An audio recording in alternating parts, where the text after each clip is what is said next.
Now, votes in the general election in the Netherlands are still being counted, but it seems that the veteran anti-Islam politician Geert Wilders has led his PVV party to the largest share of the vote. PVV, which translates into English as freedom, is set to take around 35 of the 150 seats. That won't be enough to govern alone, and several other parties have said they won't enter a coalition with the far-right Mr. Wilders. He says the people want him to be Prime Minister. Luister, de kiezer heeft nu gesproken. The voters have spoken. The voters have determined that the PVV will become the largest party by far. It would be very undemocratic. And so I assume that it will not happen, that voters will be sidelined. Voters wouldn't accept that either. They'd find it terrible. I think we need to see where the common ground is, and then we need to do business with each other. Because we have to help the Netherlands move forwards. The hope of so many people is that things must change in the Netherlands, that the influx of asylum seekers will be limited, that ordinary Dutch people will have more money in their pockets again, that homes will go back to the Dutch, that the Dutch will be put in the first place again. Well, we can go live now to our correspondent Anna Holligan in The Hague. And Anna, let's just take a step back and take stock of this moment. Just how significant is this result for the Netherlands? Seismic, and there's no doubt the tremors will be felt in Brussels this morning. This result is a headache. If he actually manages to go ahead and become Prime Minister, to convince enough parties to work with him in coalition, it will be an absolute nightmare for the European Union. This is the Prime Minister's office just behind me here in the Dutch Parliament. The big question is who will be occupying it in a few months' time. That's as long as it could take in order to negotiate a new government.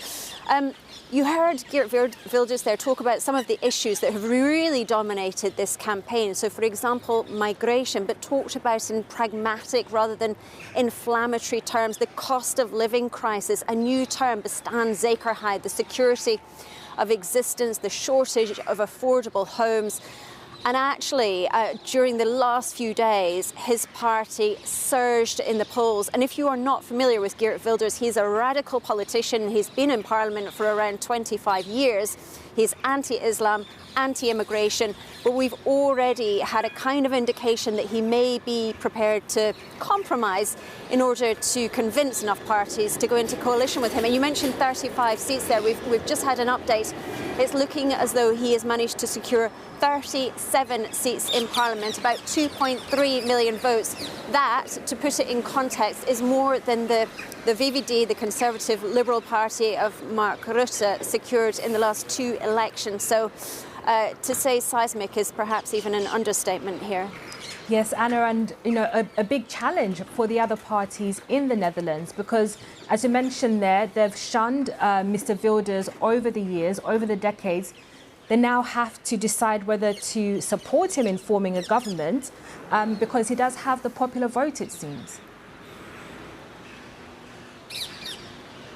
Exactly as you say, Catherine. So that will be the real challenge now because, as Geert Wilders said last night, he can no longer be isolated, he can no longer be ignored. And if the other mainstream parties do that, they will once again be accused of ignoring the very disenfranchised, marginalised people who voted for him in the first place. There's been a huge crisis of trust in Dutch politics. He has promised to restore that. And what's really telling is that all of the coalition parties lost votes. This is a huge punishment for the coalition, whereas the populist parties, they surged. So not just Geert Wilders' PVV Freedom Party, but also a newly formed New Social Contract Party led by Pieter Omtzigt.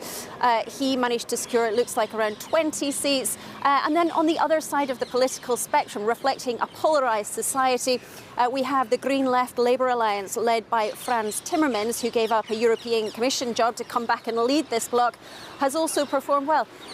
To explain what happens next, if Geert Wilders is unsuccessful in forming a new coalition, then the responsibility will fall to the next biggest party, which is looking like the Green Left Labour Alliance. Thank you very much. Our correspondent in The Hague there, Anna Holligan.